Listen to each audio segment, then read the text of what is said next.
Aš esu. Aš esu gėris, aš esu meilė, aš esu šviesa, paguoda, užuovėja, grožio kūrėja,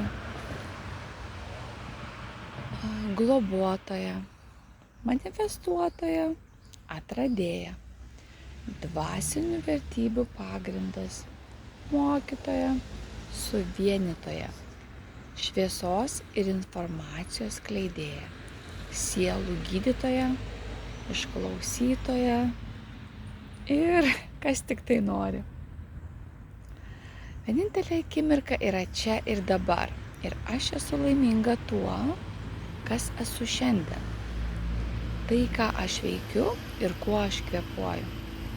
Aš esu tokia, kokią mane sukūrė kūrėjas. Esu pakankama, esu tobula. Na, o jeigu noriu būti didesnė, tobulesnė, visokia esnė, jeigu noriu pati, aš galiu tai padaryti.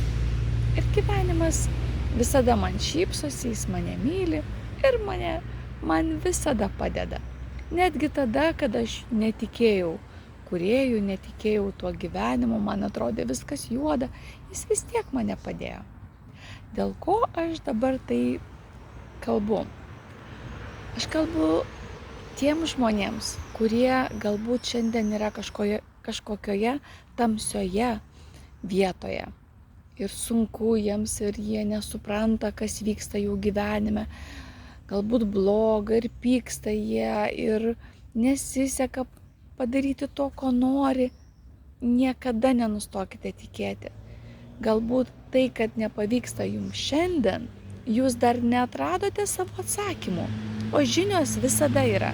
Yra pagrindiniai principai, labai paprasti, tas pats kaip su šakutė ir peiliu valgyti, ne? Yra įrankiai, kaip su jais valgyti.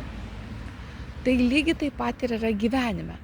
Mes galime išmokti paprastų dalykų, kaip gauti to, ko mes norime. Tai todėl tokius žmonės, kuriems nesiseka gauti tų rezultatų, būtinai kviečiu prisijungti į mūsų kompaniją Aljansum ir jūs gausite visus atsakymus. Aš padėsiu moterims, Jevgenijus padės vyrams ir mes visiems jums padėsime. Ir jums galėsite manifestuoti labai greitai, gauti viską, ko jūs norite šiame gyvenime. Tai iki malonaus. Laukiame jūsų. Prašau, skambinkite štai šitais telefonais nurodytais apačioje ir iki pasimatymo. Linkiu tikėti gyvenimu ir eiti su tikėjimu. Nes pats žodis tikėjimas, kaip vienas lietuvis pasakė, tik nežinau, kas buvo ten iš mokytojų, tik ėjimas į priekį tave gali atvesti ten, kur tu nori, kur jūs norite. Su meile.